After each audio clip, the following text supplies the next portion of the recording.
我们看第4题，它给的已知条件为在 z1 的时候是 p1，然后 z2 的时候 p2 是20 mm， 然后它的末速度是2，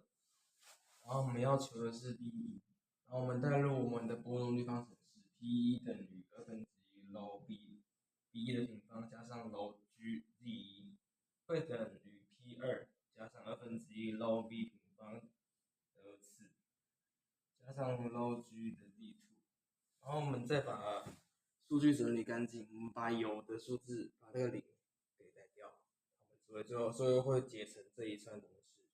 我们再把数据带进去，最后会解出来，我们的答案会是13.6。